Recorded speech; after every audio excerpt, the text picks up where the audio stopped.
ചെറുക്കൻ അമേരിക്കയിലെ എഞ്ചിനീയറാ.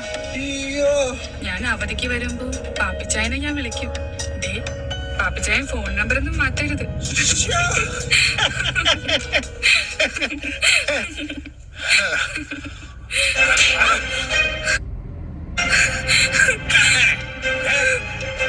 ഇനി കല്യാണത്തിന് മുൻപും പിൻപും ആരുടെയും കൂടെ പോരുത്. പക്ഷേ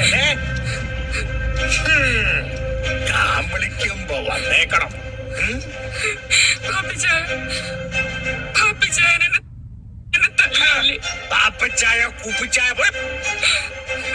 ഈ സിനിമ കാണുമ്പോൾ നമുക്ക് ഈയിടെ ഇറങ്ങിയ ഒരു സിനിമയെ പറ്റി പറയാതിരിക്കാൻ പറ്റത്തില്ല.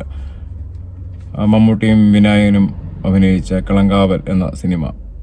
ഈ ക്യാരക്ടർ, അതായത് മഹേഷ് വർഷങ്ങൾക്ക് മുമ്പ് പ്രസാദ് വളാശ്ശേരിൽ എന്ന് പറഞ്ഞ ഡയറക്ടർ ചെയ്തത്, എനിക്ക് തോന്നുന്നു കോവിഡിൻ്റെ ആ സമയത്ത് 2019 ആ കാലഘട്ടത്തിലാണെന്ന് തോന്നുന്നു, ഇല്ലം എന്ന സിനിമയിൽ മഹേഷ് ചെയ്ത ഒരു ക്യാരക്ടറാണ് പാപ്പച്ചൻ എന്ന് പറഞ്ഞ ക്യാരക്ടർ. അദ്ദേഹം പല പെൺകുട്ടികളെ നശിപ്പിച്ച ശേഷം അവരുടെ കരണത്തടിക്കുക ചെയ്യുന്നത്.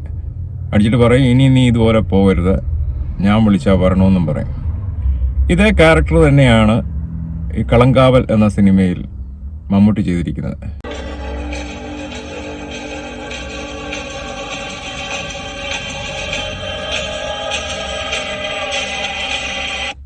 നമ്മുടെ ദേഹത്തൊരു കൊതു വന്നിരുന്ന വെച്ച് അത് നമ്മളിങ്ങനെ വെച്ചു കൊല്ലുമ്പോൾ ഒരു സുഖം കിട്ടും, സുഖം കൂടും.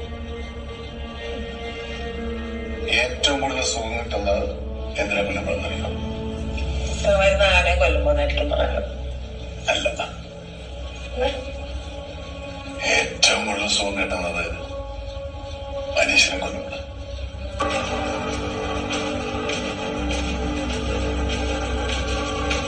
വളരെ ചെറിയ ഒരു വ്യത്യാസം മാത്രമേ ഉള്ളൂ ഈ സിനിമയിലെ ഈ രണ്ട് ക്യാരക്ടറും തമ്മിൽ. അതായത് പാപ്പച്ചൻ എന്ന ക്യാരക്ടർ മഹേഷ് ഇല്ലം എന്ന സിനിമയിൽ അവതരിപ്പിക്കുന്നു. കളങ്കാവിൽ മമ്മൂട്ടി ഒരു സീരിയൽ കില്ലറായിട്ട് ഒരു വേഷം ചെയ്തു. അപ്പം വർഷങ്ങൾക്ക് മുമ്പ് പ്രസാദ് വളാശ്ശേരിൽ എന്ന ഡയറക്ടർ ചെയ്ത ആ സിനിമ സംവിധാനം ചെയ്ത ഇല്ലം എന്ന സിനിമയിലെ മഹേഷിൻ്റെ ക്യാരക്ടർ തന്നെയാണ് കളങ്കാവൽ എന്ന സിനിമയിൽ മമ്മൂട്ടി അവതരിപ്പിച്ചിരിക്കുന്നത്. ചെറിയൊരു വ്യത്യാസം മാത്രമേ ഉള്ളൂ. മഹേഷ് ഒരു ഉപദേശം കൊടുത്ത് കരണത്തടിക്കുന്നു. മമ്മൂട്ടി ഈ സിനിമയിൽ ആ പെൺകുട്ടിയെ അല്ലെ ആ സ്ത്രീയെ കൊല്ലുകയാണ് ചെയ്യുന്നത്. അന്ത്രയാമിയുടെ ഇന്നത്തെ എപ്പിസോഡിൽ ഈ ഒരു ക്യാരക്ടറിനെയാണ് അന്ത്രയാമി ഫോളോ ചെയ്തത്. വീണ്ടും കാണാം.